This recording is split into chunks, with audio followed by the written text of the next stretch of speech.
Administrativando abogados. Elementos subjetivos, como os decía, ya hemos visto la parte objetiva, daño, imputación, relación causa-efecto. Vamos a la parte subjetiva. Los elementos subjetivos son las partes o las personas que pueden intervenir en la responsabilidad patrimonial. Por un lado lo tenemos claro, las administraciones públicas, en sentido amplio, como os he dicho antes, en el sentido que están definidas por la antigua Ley 30/1992, a día de hoy por la Ley 39/2015. La Administración General del Estado, las comunidades autónomas, las entidades locales, ayuntamientos, consorcios, etcétera, pero también el sector público institucional, los organismos públicos, las entidades empresariales que estén dependientes y vinculadas directamente en una de las administraciones anteriores, e incluso entidades de derecho público dependientes o vinculadas a las administraciones públicas o las universidades. ¿Vale? Supuestos especiales. Cuando existe un contratista de la administración, y sobre todo aquí me voy a centrar en los entes locales porque se entiende mucho mejor, en los ayuntamientos, tiene la obligación de prestar una serie de servicios. Por ejemplo, el servicio de abastecimiento de aguas o el servicio de tratamiento de aguas residuales cuando hay cierta población superior a 5 o 20.000 habitantes, depende de cómo lo veamos.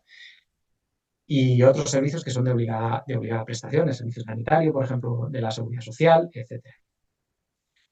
Hay veces que en la prestación de esos servicios no es la administración la que lo hace directamente, sino que elige a un privado que gestione esos servicios. Bueno, aprovecho para meter mi cuña.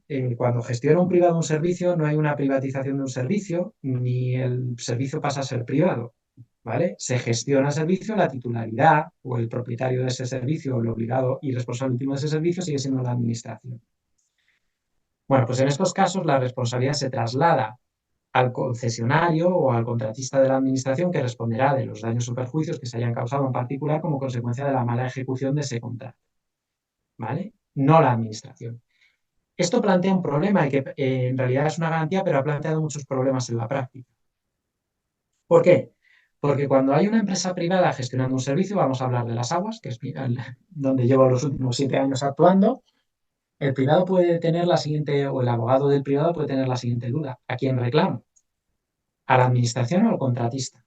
¿Y cómo lo hago? Porque si el contratista es una empresa privada, ¿qué voy? ¿A la jurisdicción civil o a la jurisdicción administrativa? Bueno, esto a día de hoy ya produce menos problemas, pero os puedo asegurar que en el año que se aprobó la Ley 30/92 era muy complicado, hasta el punto que tanto esa ley como la nueva prevén que se pueda consultar a la propia administración quién considera que es responsable del daño.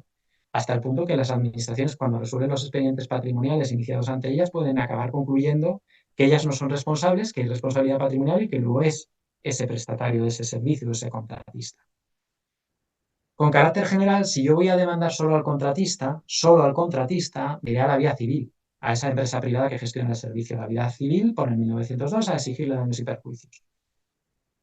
No es recomendable. ¿Y por qué no es recomendable? Porque si la jurisdicción civil concluye que el daño no es imputable o no es de esa entidad privada, sino que es por encima de la administración, pues porque ha dado una instrucción de que se haga de una determinada manera la actuación de ese concesionario, a la administración no la puedo llevar a la vía civil. Con lo cual yo, con carácter general, cuando hay una administración implicada o titular de un servicio, siendo la parte reclamante, lo normal será ir a la vía contenciosa administrativa y la recomendación será demandar a la administración y a esa empresa.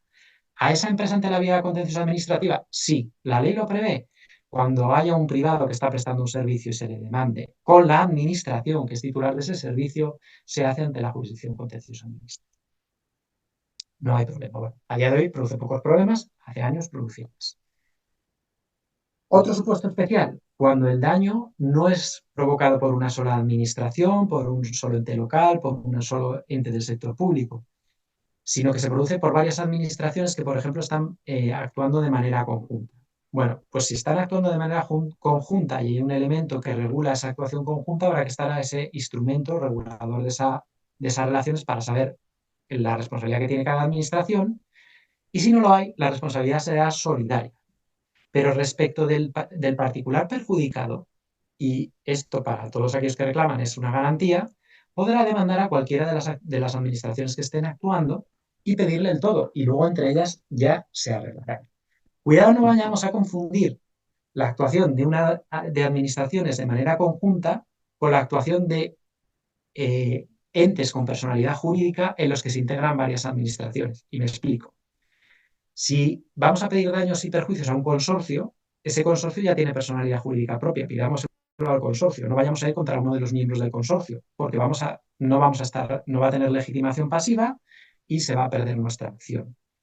Cuando hablo de una acción conjunta de administraciones, cuando no lo hacen a través de un ente que ya está corporizado y que tiene una personalidad jurídica propia y por lo tanto tiene legitimación pasiva. ¿Vale? Es una pequeña aclaración muy básica, pero que creo que está bien. El otro elemento subjetivo, pues el particular o la persona física o jurídica que se ve afectada o que tiene ese daño como consecuencia de la actuación de la administración, ese funcionamiento normal o anormal de los servicios públicos. ¿Vale? Casos que pueden llamar la atención o que pueden plantear dudas. Cuando se producen daños a varios sujetos, pues están legitimados y son lesionados todos esos sujetos.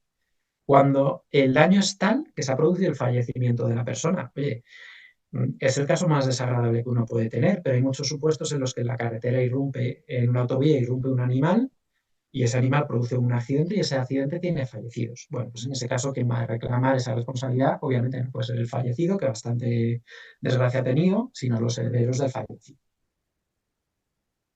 ¿Puede pedir una administración responsabilidad patrimonial a otra? ¿O un funcionario público? ¿A la administración para la que trabaja? Bueno, pues en principio el Supremo viene diciendo que sí, ¿vale? Pero en el caso del funcionario público, sobre todo, ha ido matizando. Es decir, en realidad no matiza, lo que aplica son las reglas generales.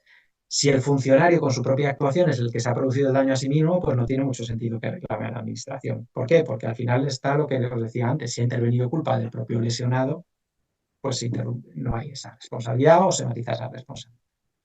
Si existen otras vías para exigir esa responsabilidad expresamente previstas en el ordenamiento jurídico, pues tampoco. Funciona un poco de manera subsidiaria. Con esto concluimos con el dibujito que os he puesto ahí, que no es mío, que hay tres partes que intervienen normalmente en estos procedimientos, que son el interesado lesionado, el órgano que instruye el procedimiento y el órgano que resuelve el procedimiento. ¿Por qué hablo del que instruye y el que resuelve? Porque con carácter general el procedimiento ordinario van a ser dos órganos distintos. Hay un procedimiento simplificado que puede ser el mismo, ¿vale? Pero con carácter general van a ser.